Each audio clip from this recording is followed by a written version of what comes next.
With an entrepreneurial spirit that was evident from a young age, our guest is a seasoned founder who took the business world by storm when he launched his first venture at the tender age of 17. And his tenacity and vision led him to achieve his first million in sales by the age of 22.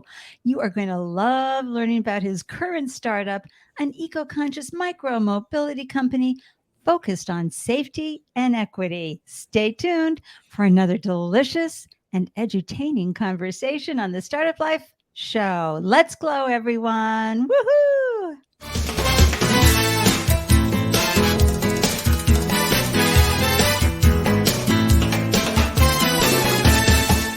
Hello and welcome to the Startup Life Live Show. I'm your host, Ande Lyons, 4 times founder and startup champion to founders around the world. And after raising 4 businesses of my own, oh, let me tell you, I have a pretty darn good idea of what you're going through every single day. And wow, am I in awe and wonder of you, your own resilience and courage and tenacity and persistence to bring your dream to life, to solve those problems with your startup. Seriously, where's my clapper? I am applauding and cheering wildly for you from Boston.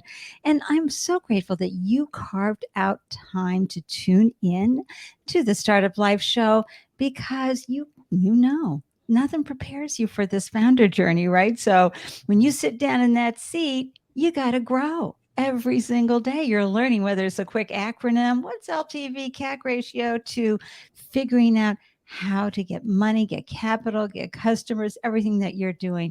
So when you're tuning in to the Startup Life Show, you're upping your founder game. And as you do better, that's right, your startup will do better.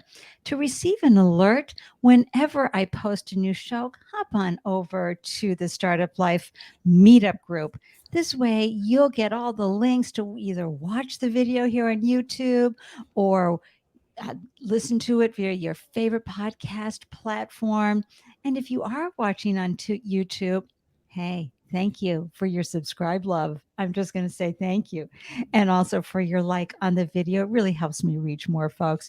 And those of you who are tuning in to the podcast, oh my gosh, if you would be so inclined, I'd be grateful for you to subscribe and rate the show and a comment. What? That would just really blow my mind. So thank you very, very much for your generous support.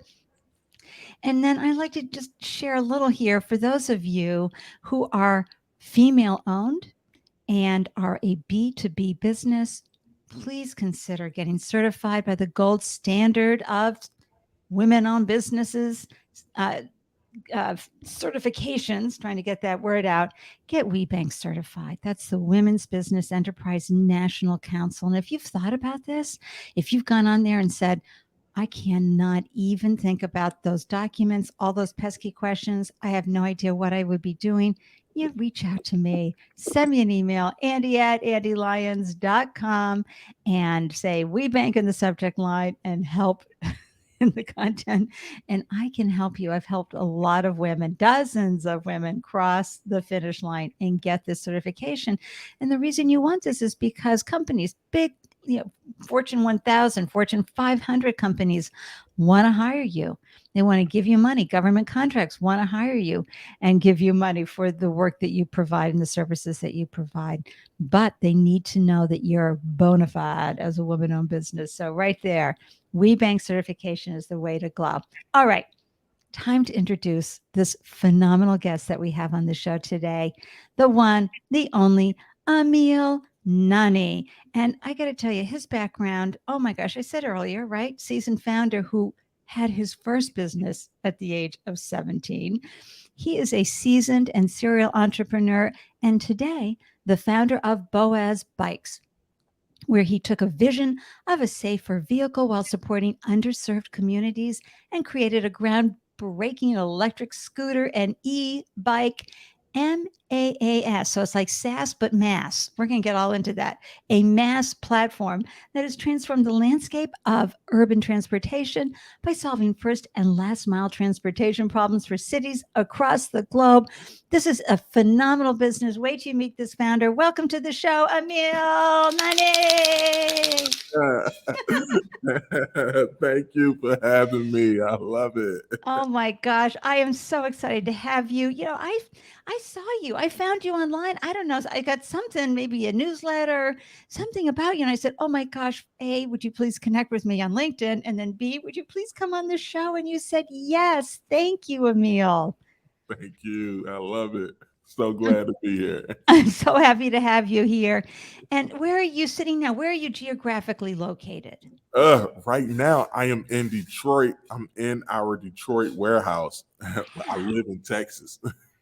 Okay. And folks on the podcast, there's this wonderful, I mean, it just looks warehouse. You see this big, wonderful logo of Boaz Bikes behind Emil. It's so friggin' cool. I'm just so excited to learn all about you. But can we just step back a little and go back to what were you thinking about launching your first venture at the age of 17? My gosh, we're just trying to get people I know at that age as a mom, but also as my own experience, you're just trying to date and get into college or go into your next gig after high school. What called you to launch your first business?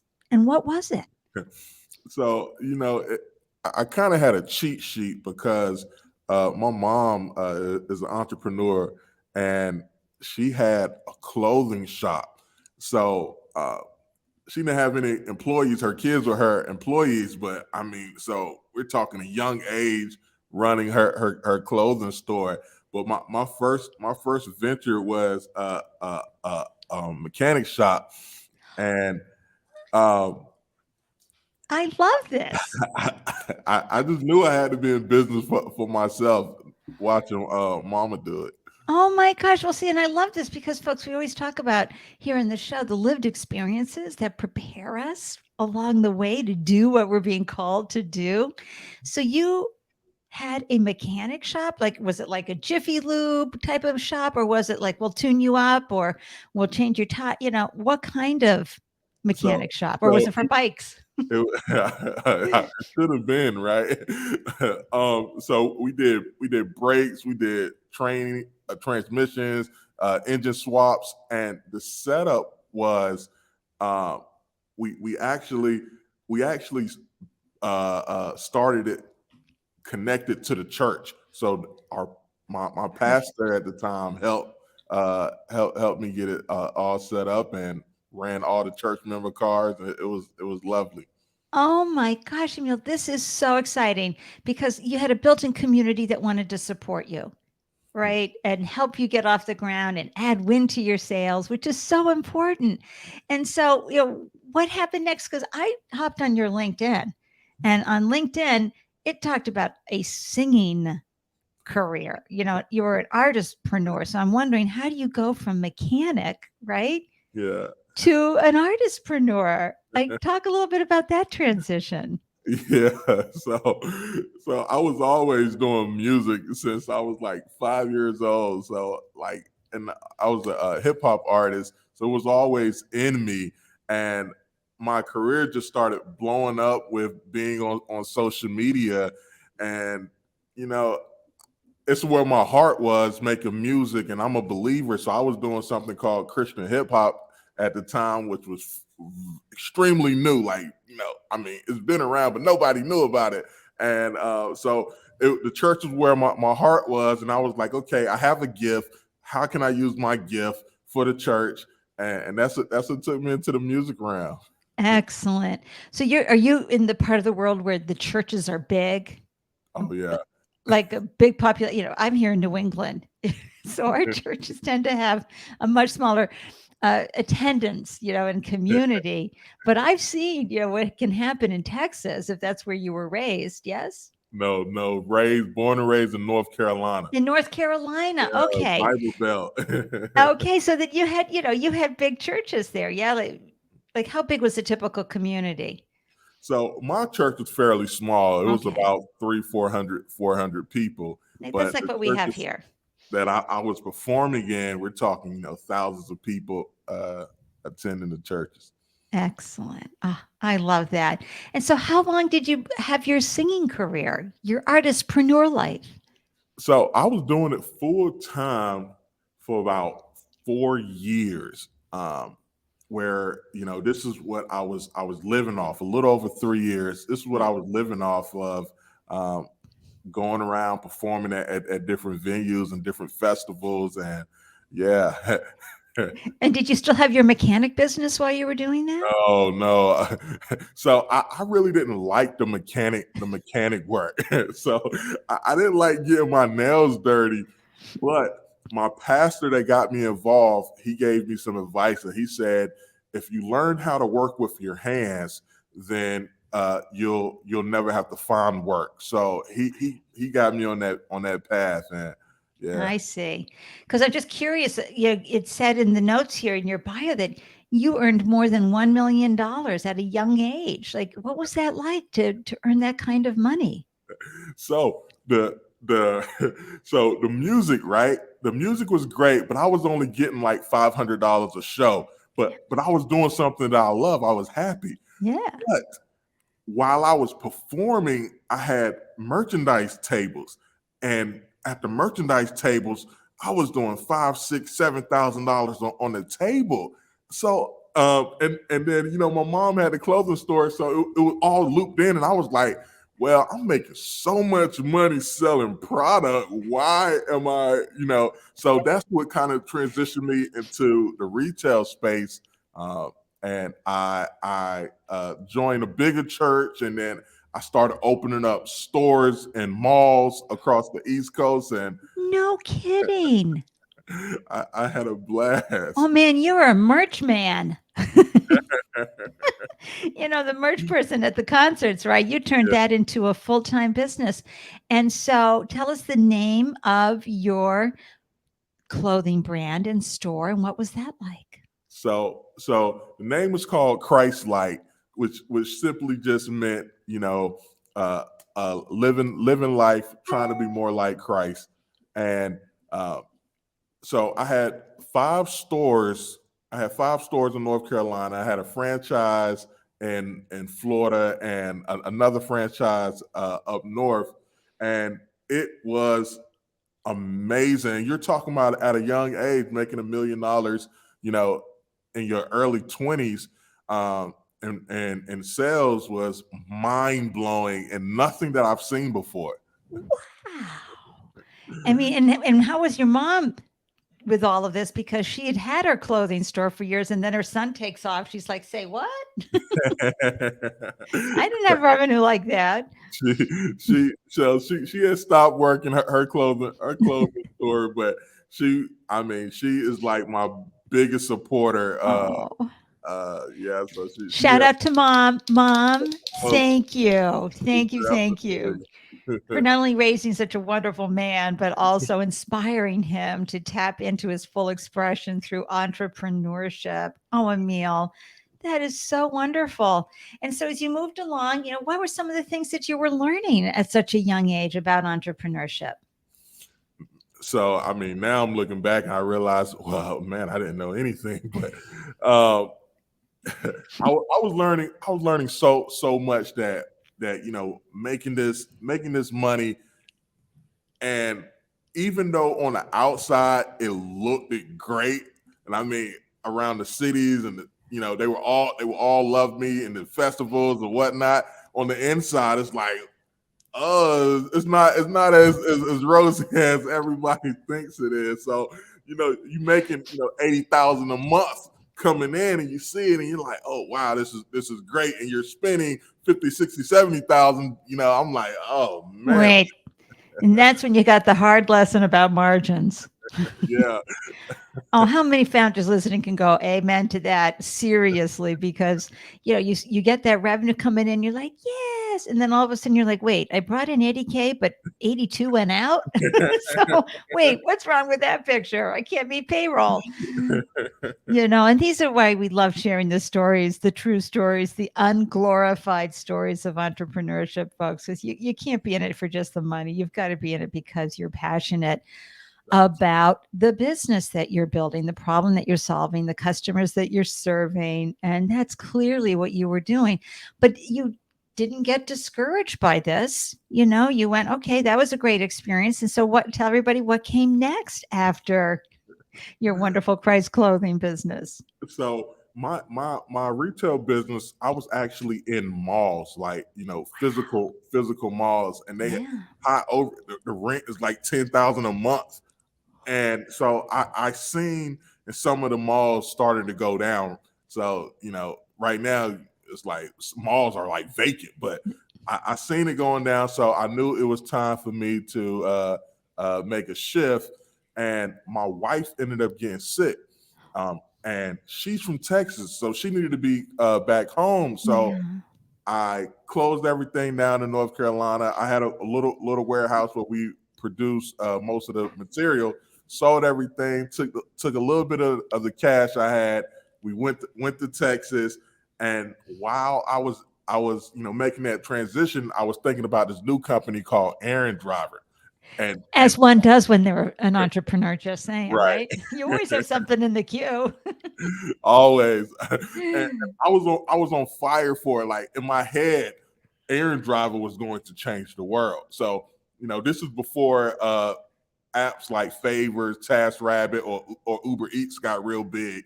So Yeah. I was like, one app, monthly subscription, $50 a month, get errands for anything. You can get your food delivery, you can get rides, you can get your grass cut. One app that does all of your errands to make your life easy. I was on fire with it. I was so sure it was it. Whew. And then, Oh man. So we moved to Texas. I built the app, and I ended up launching it in Dallas. And this is when I got exposed to the VC world. Because before I didn't know about VC money. I just thought you had to, take sales and reinvest that, and that's how you grow your company. So I was exposed to the VC world, and I was like, you mean to tell me that you guys will invest into my startup with nothing, no money, no traction? You will invest into my idea to push me to the next level. I was blown away by the VC space, and I got to studying, I got to pitching, I got involved in the little ecosystem in Dallas. But man, it was hard. It was tough. Uh, it was tough to raise money. It was tough to get meetings, and the little money I had, I came in for about $250,000, and the little money I had was burning. And the advice that they were getting, it was mentors. They said, "Hey, build a team." So I got some very expensive people, brought them on board. I'm paying them a salary. I'm not making any money.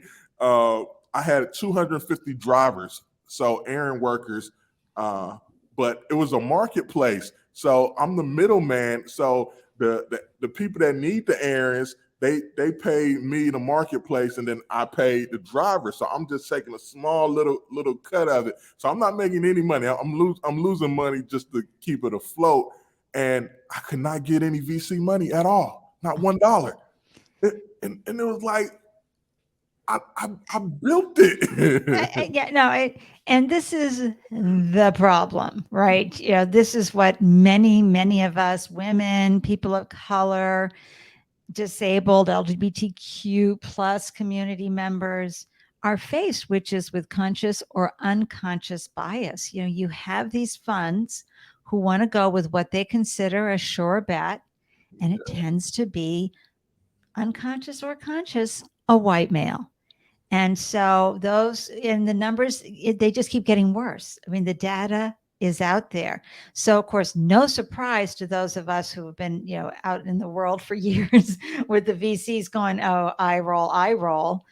And so, but at the same time, you studied it, and I'm sure you were like, what? Like, what's wrong with this picture? Because I just saw a white guy over here get, 5 million for what he had on the back of a napkin.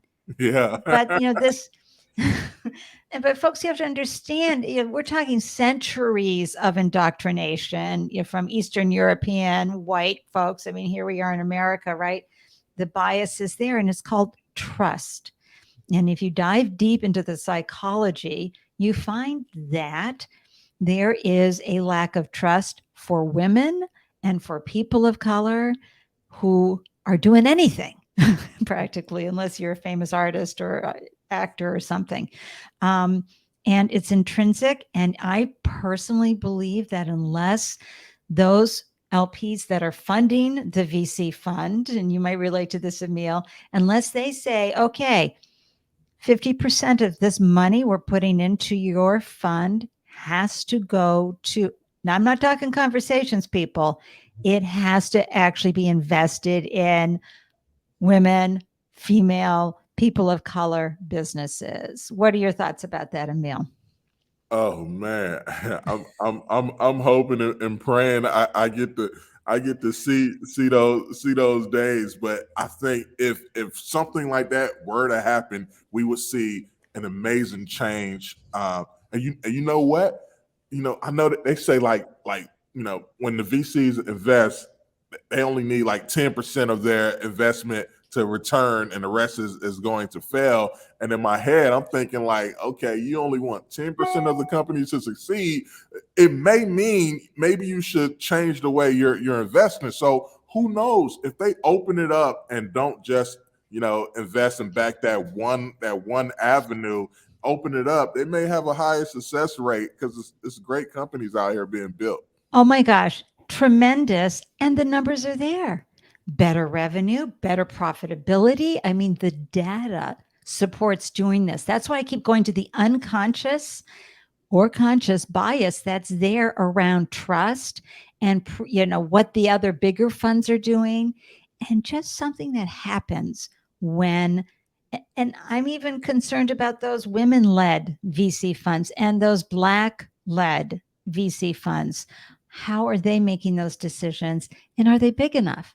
Because yes, it's great to get 25K or 50K into your business. I'm not poo-pooing that.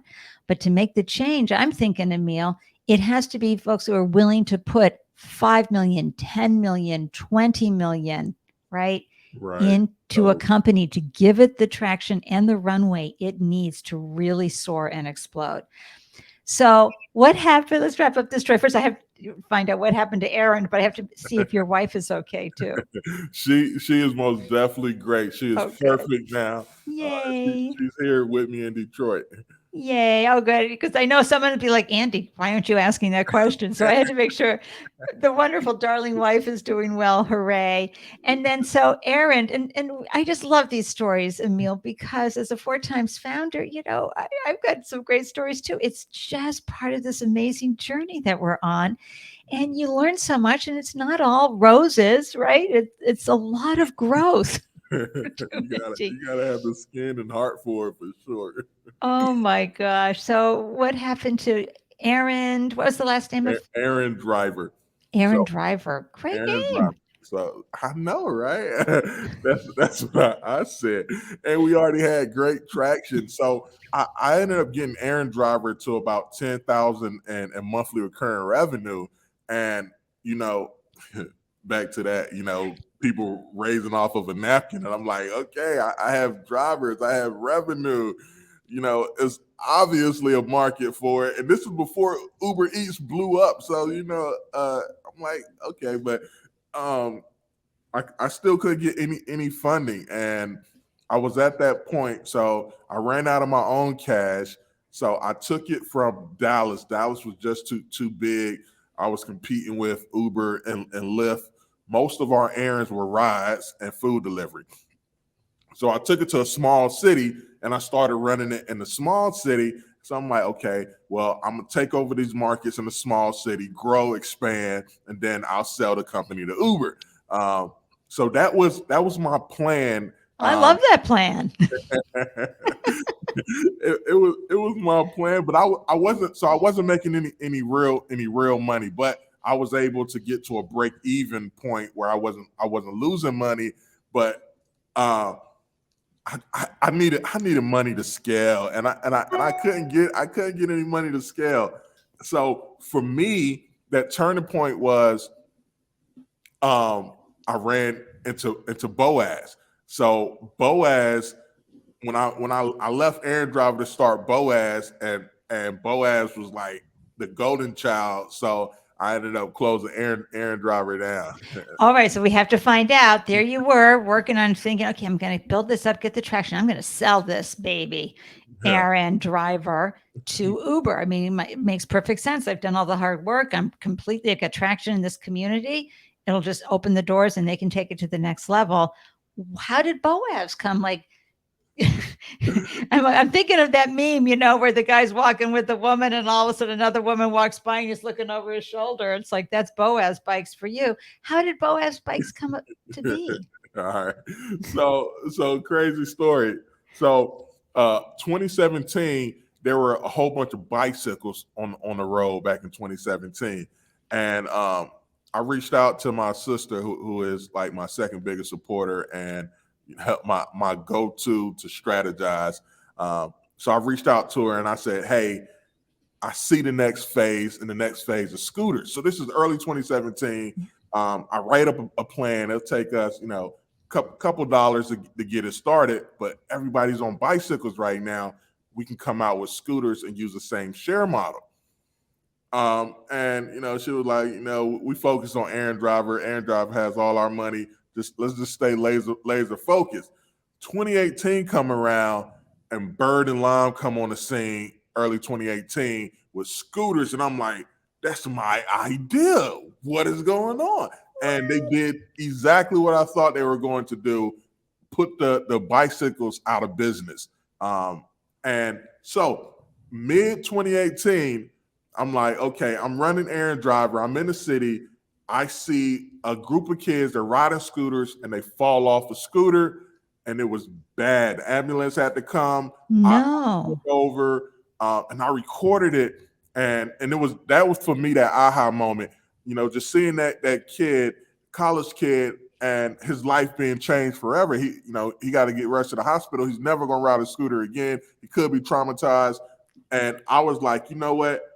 I can build something safer than what Bird and Lime has. And I got online and I saw articles, and they were only in 20 cities at the time. So I saw articles popping up, and people were getting hurt in all of these cities that they were in. And I was like, oh, safety is going to be a big problem. And I was like, okay, you know what? Let me take the money that I have. Let me build the prototype. Let me build the app. This is going to be the company that takes us to the end of the tunnel. Into the promised land. Hey, you know what, Emil, what I'm really feeling too is you found your differentiator, right? Yes. So you said, okay, business model proven by this company, great, but there, lots of people getting hurt.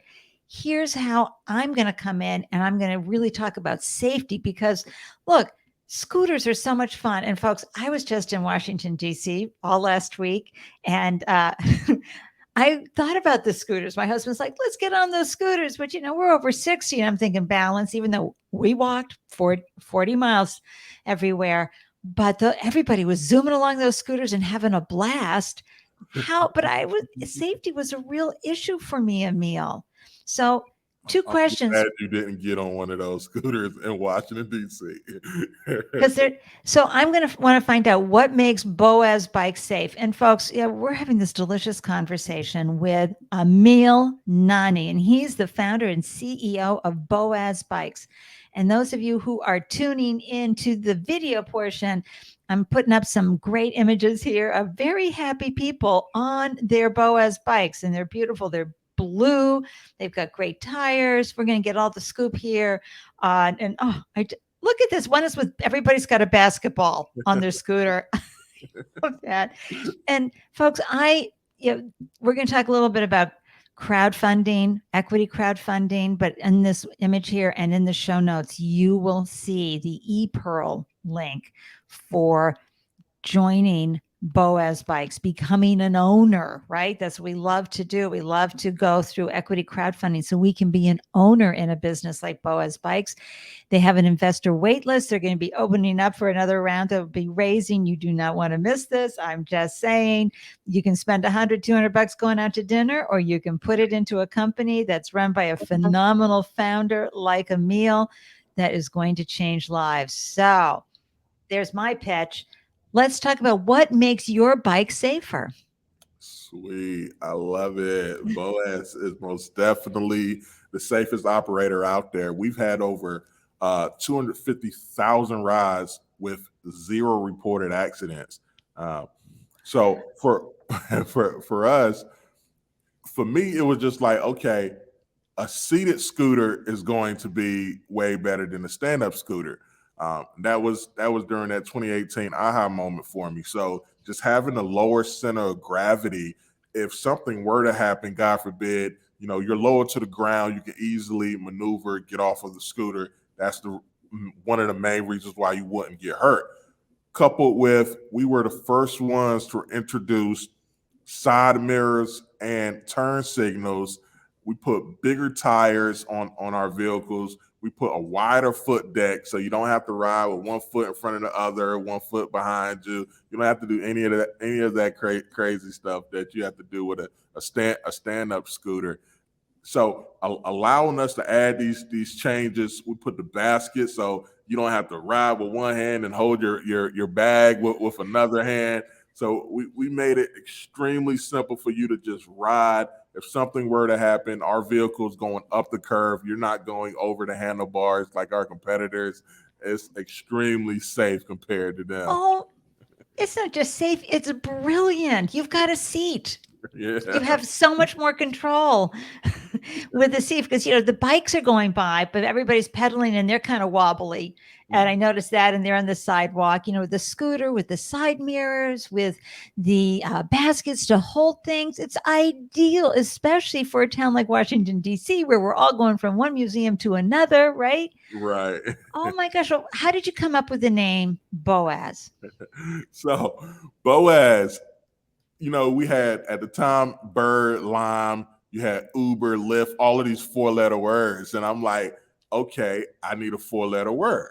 What would be my 4-letter word? And I couldn't figure out anything, but me being a believer, Boaz is a biblical character, and he was somebody that was wealthy, had great character, strong, very, very respected. And I thought this is everything a company should be. So I went with Boaz. I love that. I'm always happy to hear this too, because when you name your company, everyone, it's just so important that it resonate with you because you are going to be using it to promote your business. So you better love that name, right, Emil? I know that's right. Oh my gosh.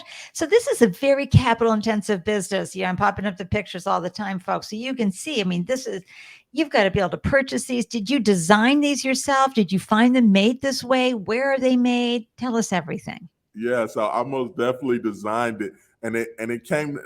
I mean, I guess that's great about this whole entrepreneurial life is that you have so many different connections. So back in my retail days, my connections overseas in China, where I was getting a lot of our apparel made at, and so they helped me. They connected me with a factory. I told them my idea.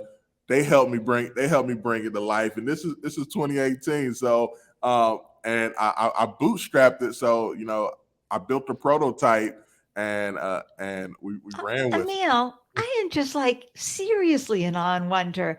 That's phenomenal. And again, if you're in a business right now, founders, and it's not going well, look what you learn along the way that can go to the next business you're going to have, right?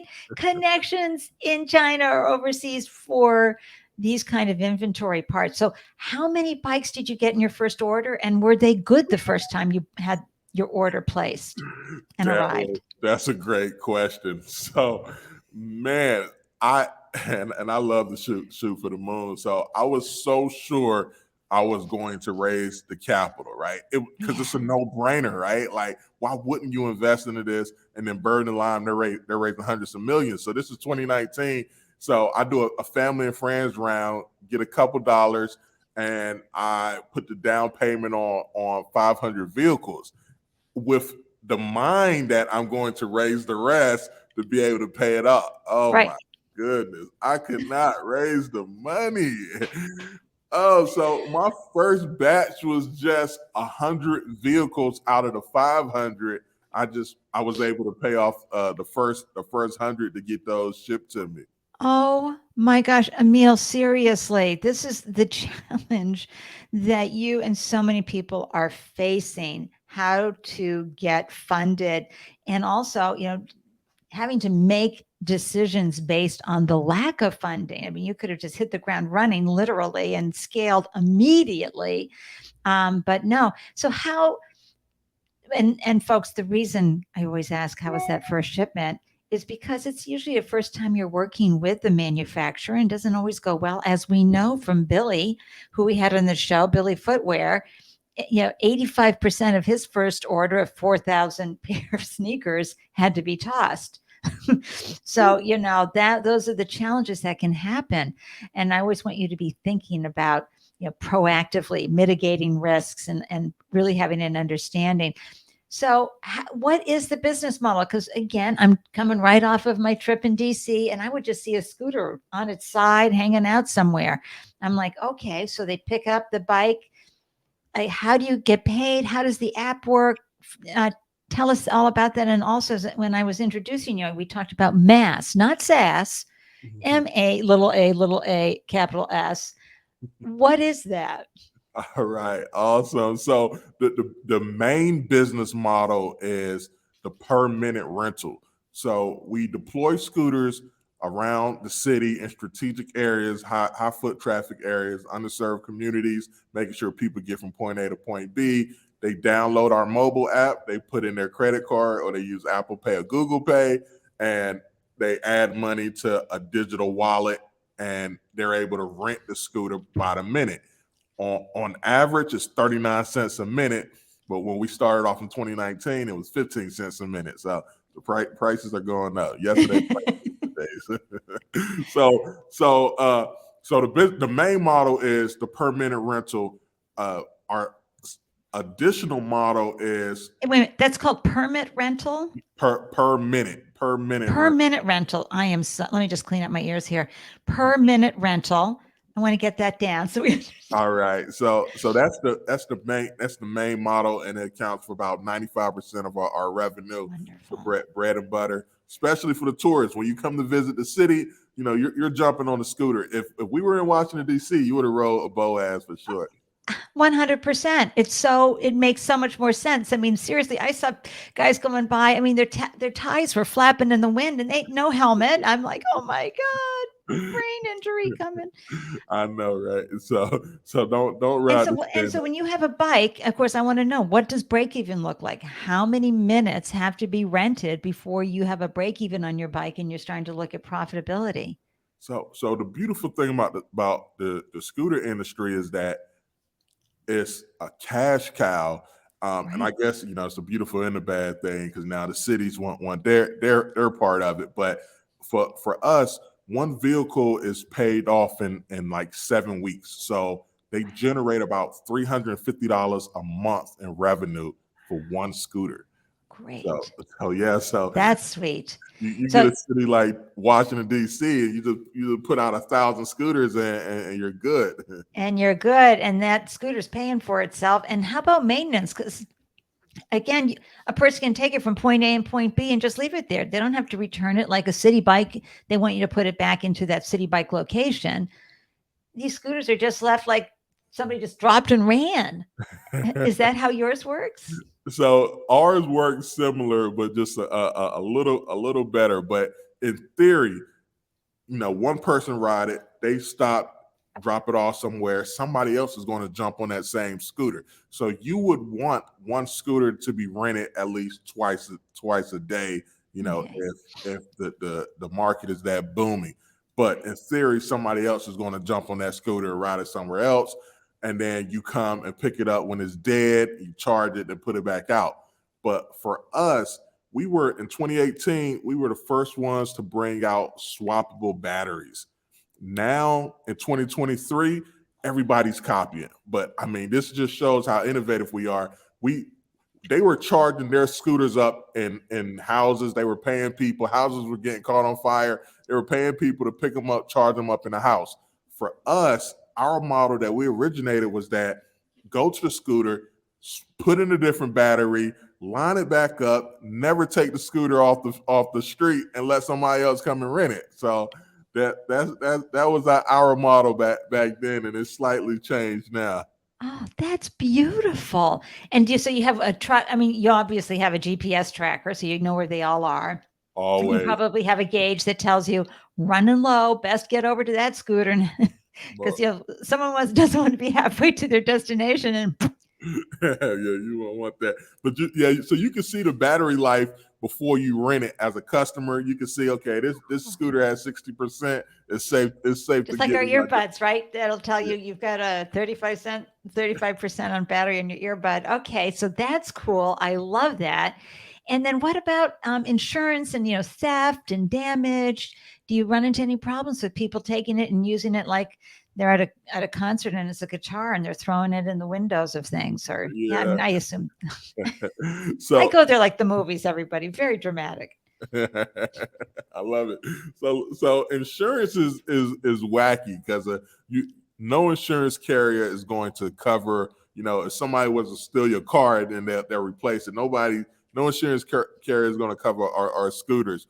So our insurance is just to cover the user, something where to happen to Okay. the user on the vehicle.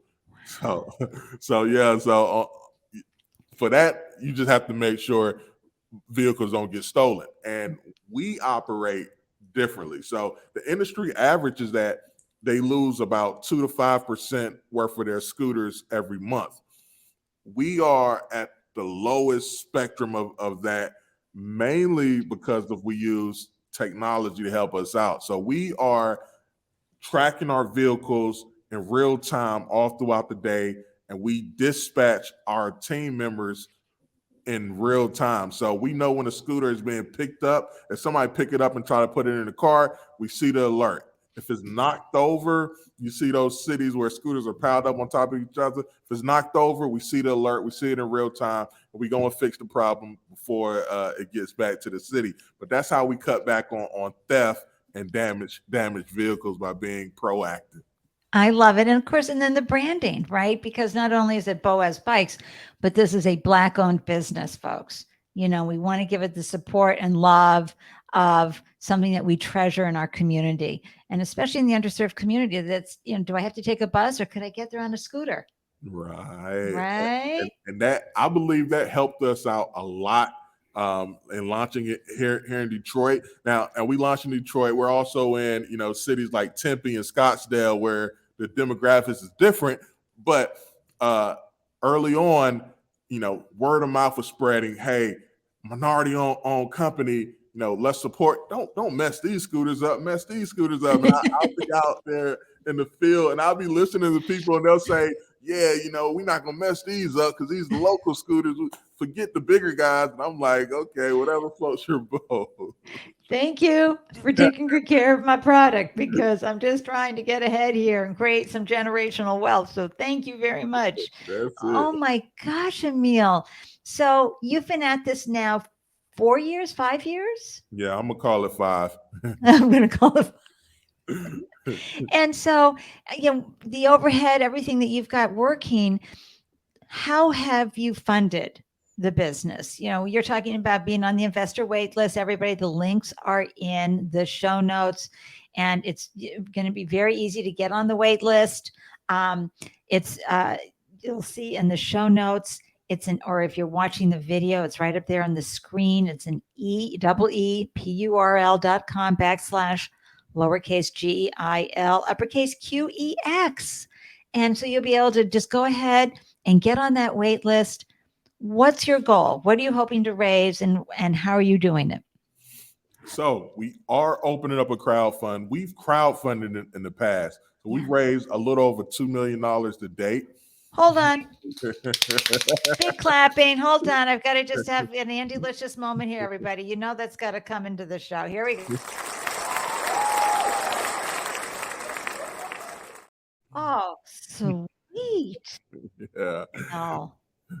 So we've crowdfunded. I did the first 300,000 in the family and friends round. Then we did on WeFunder. We did about 1.2 million. We went to Start Engine. We did about 350. I did about 500,000 through angel investors to get us to where we're at now. And now we're raising 3 million. We're raising 3 million. We have 300,000 already committed, and we're looking to open up this crowd fund here at the end of this month. and we Yes. want to get as many people on the wait list as possible to get in and grab up these shares so that we can continue to keep growing. Absolutely. Tell everybody how your equity crowdfunding works. What's your minimum investment amount? So the minimum will be $250 There we to get in, and you'll be able to buy shares. We don't know what the valuation is this very second, but You'll it have will all that be, worked out. yeah. And the beauty, everybody, of equity crowdfunding is that it's on a platform. Which one will you be using? So we're going back to WeFunder.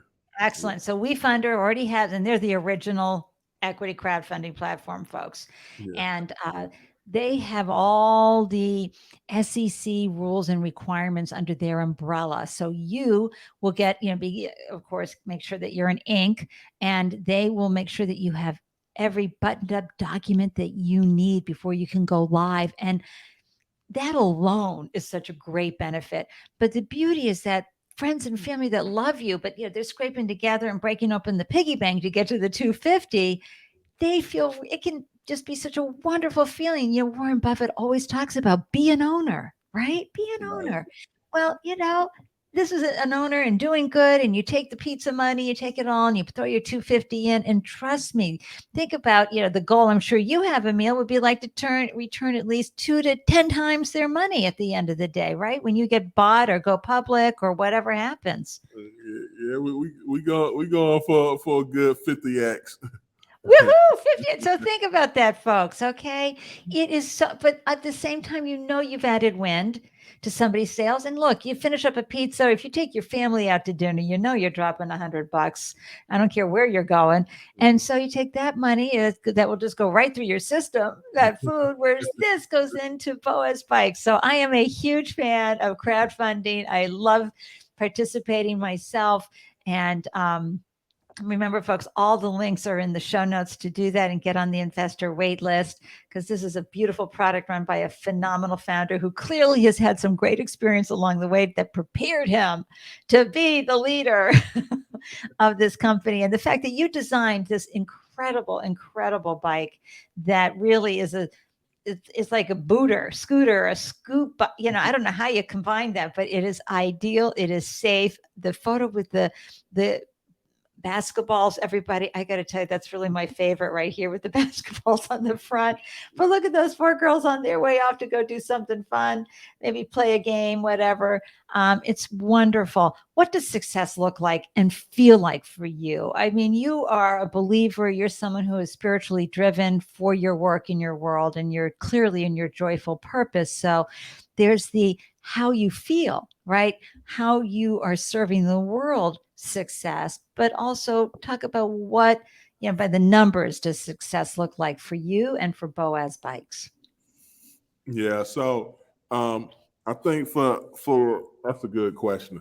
I think for Boaz, success for Boaz would look like that that high return for my investors. Um, so I have over 4,000 investors and a lot of first time investors that took a shot on me, and um, if I can help create generational wealth and to people who've never would have invested, I think that will be the the the the success for me, Right. reaching that level. I love that because, Emil, so many people use a different measuring stick other than their own, right? And Gary Vee is always saying, I'd rather be happy in my Toyota than crying in my Ferrari, right? And so for you, it's like, I want to give back to the people who trusted me to build this business and return them some significant value financially. That's wonderful. I love that. And then, Boaz, you see it growing. How many cities would you like to see it in over the next year or two? So right now we have 8 permits. By the end of next year, we expect to be in 30 markets. And come time 2025, if we go IPO, if we're not acquired by then our goal is 60 cities by the end of 2025. Holy mackerel. That is a big, hairy, audacious goal, and I'm in it. I'm in it with you to win it. I love it. Everybody hold that vision for Boaz Bikes. That's phenomenal. So, when you go through tough times, Emil, and every founder does, folks, you're not the only one with the big L on your forehead. All right. We all have really tough times. It's a roller coaster ride. One minute you're popping the champagne, the next minute you're crying into it. It's just part of the journey. Emil, what did you use for a mindset hack that really helped you get through those dark days of the soul? Yeah. Uh, I feel like, God bless me. I was built a little different, where I can take the pressure, um and I'm willing, able to carry everything on my shoulders. And for me, whenever I'm going through a tough time, I really just think about everybody that I'm doing it for, and that's literally my motivation to wake up every morning to say, "Hey, you're about to change people's lives forever, and you can't quit, you can't give up, you can't get upset, you can't be sad. There's no time to cry." I push myself every single day because I have a lot of people depending on me. Oh, I love that. And that's what gets you up every day and helps you solve the problems that come your way that you've had to figure out to date and the ones that are around the corner. And so when you're able to hold that why in your heart, you're able to be more of an observer. And I think when we can step out, folks, and be an observer of our business, you're going to understand it for the experiment that it is. You're going to see solutions. Whereas if it's in it and you're looking at it as what does this say about me as a person? What does this say? If you get too personal about it all, you're not going to see the opportunities because you will be stuck on the tyranny of all of that, right, Emil? You got it right. Oh my gosh. And you've been an entrepreneur from day one. So, you can look back over this journey of yourself since you were 17. How has it served you? Like, how do you feel that you're a better man, a better human, and how you're serving the world? How has this journey served you both personally, but also professionally? um, Man, well, I most definitely think I'm a better person, and I mean, I've done something that people can only dream of. So, uh, man, I just think I just think it's been wonderful. It made me a better person. I wouldn't change it for the world. I'll take the ups, the downs, and uh, yeah, it's been great. I wouldn't have it any other way. Yeah. And I think you nailed it on the head when you said that, you were just built for this too. I'm always telling people you always win no matter what when you launch a business because you're going to get some skills that you can transfer to your next gig if you realize, oh no, this isn't for me, or you're going to get the great skills you're going to transfer to your next business idea. Oh my gosh. Well, let's do a final call to action to everybody. Thank you so much for tuning in, everybody, for this incredible conversation with Emil Nnani from Boaz Bikes. For those that in the video, I'm popping those pictures back up. Don't forget to check out just get on the investor wait list, okay? Because when you get on this wait list, when it comes off wait list, you're going to get all the details about Boaz Bikes, the investment, etc. You're going to get the numbers. It's very clear and easy, but you don't have to be an accredited investor. That's why we love equity crowdfunding. And for those of you thinking about equity crowdfunding, you heard what this incredible founder went through, Emil, in trying to raise capital traditionally and just was like in shock that other people were getting money, but not him. And we're talking about other people. We're talking mostly white males. And so equity crowdfunding, it's kind of like The Voice, you get to vote without seeing the person who's singing. So anyway, Emil, thank you for sharing your phenomenal founder journey stories with us. We've learned so much from you. Any last thoughts before I pop you in the green room and wrap the show up? No, thank you so much for having me. I am truly blessed. It was great. Thank you. I love you. I love you too. I'm so excited for you and Boaz Bikes. I can't wait to tell everybody. And I will be like jumping down when you come into Boston with your bikes and telling everybody we're going to have you visit. We're going to have some kind of an event and a launch in Boston with Boaz Bikes, because I know the community here will go wild for you and what you're doing. Seriously, this is an incredible startup community here. But also, we have 35 educational institutions within, 30 minutes of the city. That's a lot of students who would be very happy with your your Boaz bike. So anyway, thanks for joining me. I'm going to pop you in the green room here for a second, wrap up the show. Oh my gosh, everyone. Isn't that inspirational? I just love Emil's story and where he's going. I want to tell you who's coming on next on the Startup Life Live show. We're going to be diving into AI with Emil Nnani. He's a ChatGPT consultant with a background in software development and data science. And he's going to talk about how startup businesses can use AI to drive growth and innovation. We're going to get, the skinny on ChatGPT for our industry, the startup industry. And how do you know whenever I've posted a new show, you join the Startup Life Live meetup group right there. Bit.ly link is on the screen in the show notes, so you can scan that QR code and hop on over there. Until next time, everyone, promise me that you'll always remember you're braver than you believe, stronger than you seem. And as we say here in Boston, you're wicked smarter than you think. You got this. I'm cheering wildly right here with the clappers. And I'm wishing you a delicious day everywhere you glow. Thank you so much for tuning in and carving out time. Say hi to me on social, okay? Mwah. Blowing you kisses. Cheers, everyone.